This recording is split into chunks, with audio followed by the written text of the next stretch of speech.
大家好，我係圈媽，歡迎你收睇我嘅頻道。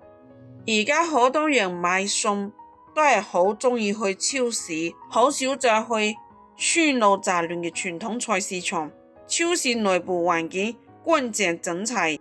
貨品擺放整齊規整，各類新鮮副食零食一應俱全，明碼標價，價錢又好平，加埋嘅體驗感舒適又慳心。唔理係上班族定係家庭主婦，都好習慣每日得閒就去超市揀一日三餐所需嘅食材。但係好多人唔知道，睇住乾淨衛生嘅超市，都唔係所有食材都係安全健康嘅。有一部分食材外表睇住好靚，背後都係藏住唔少衛生嘅隱患和健康風險。呢五類食材可以話係超市供應最唔乾淨嘅嘢。超市內部員工自己都十分清楚，自己平時上班從嚟都唔會購買㗎。但係好多人普通消費者唔知情，每次行超市都會爭相搶買，常年經常食，慢慢就損害身體健康。睇完呢個視頻，大家買餸一定要多加留意。第一種，高麗散裝嘅泡菜。泡菜係家家戶戶都好鍾意食嘅下飯小菜，口感酸爽開胃，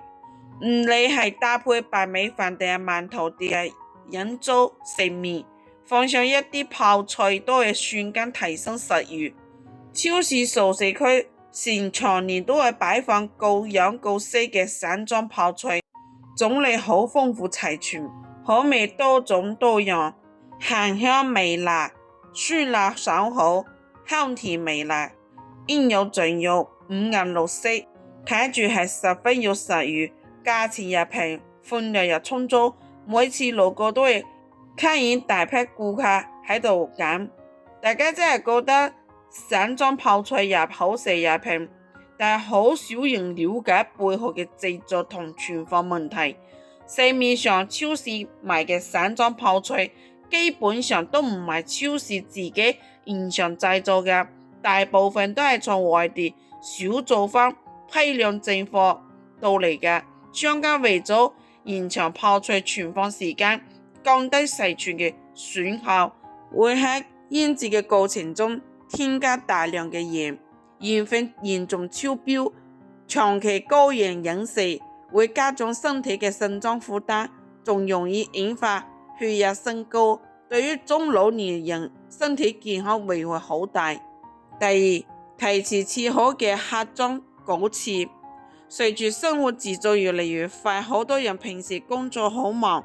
費事自己洗啊削皮啊，超市好貼心，推出咗各式各樣嘅現時盒裝果切，西瓜、哈密瓜、芒果、葡萄、片盤水果應有盡有，切好分裝喺透明嘅盒入邊，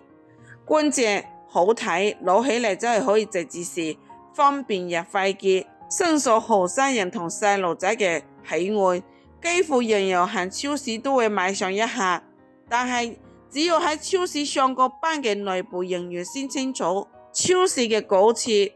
絕對唔會用新鮮嘅優質嘅水果製作，商家為咗慳成本，減少貨物嘅虧損，專單揀噴香嘅、表皮破損嘅、成熟度過高嘅、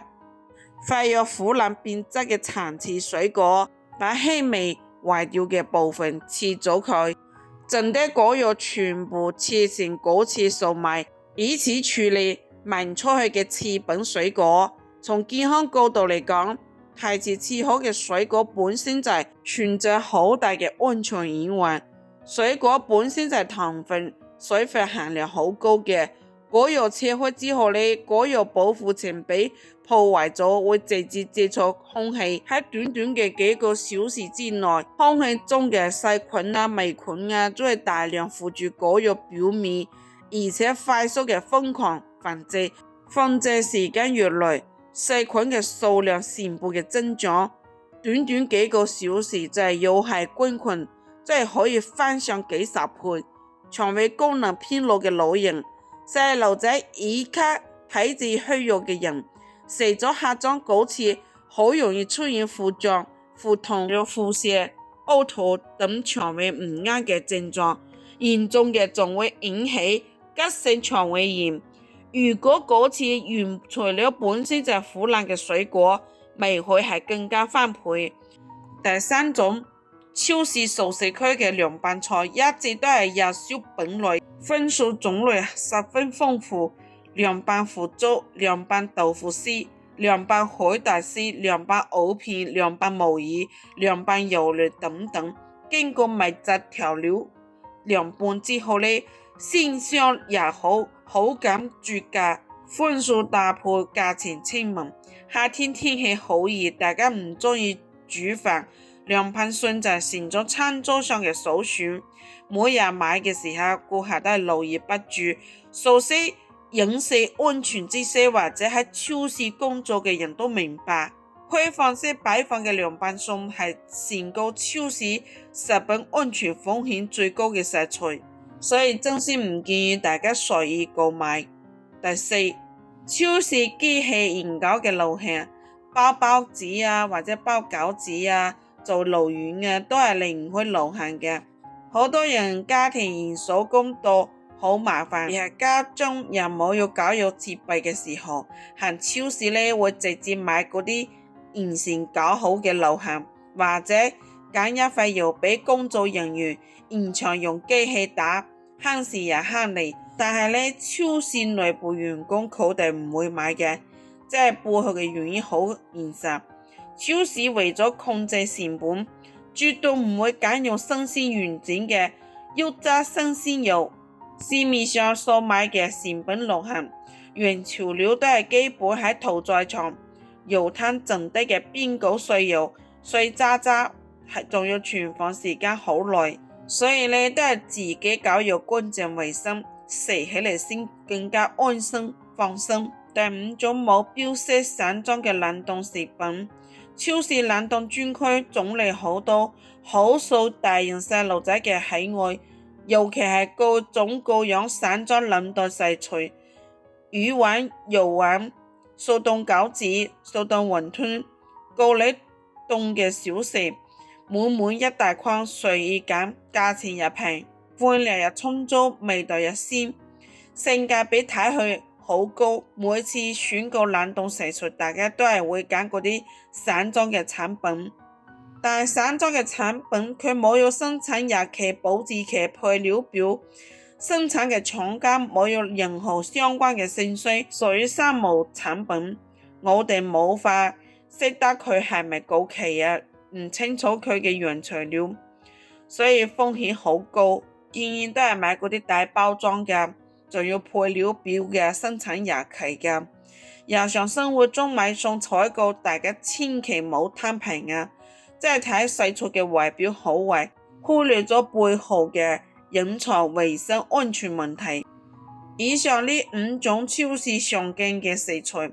衛生隱患多，健康風險大，超市員工都係唔買嘅。希望大家睇完之後呢，可以提高警惕，盡量嘅減少購買，都係去買嗰啲新鮮嘅正規嘅有安全保障嘅食材，守護自己同全家人嘅飲食健康。好啦，今日嘅視頻就到呢度。如果覺得我個視頻對你有幫助嘅，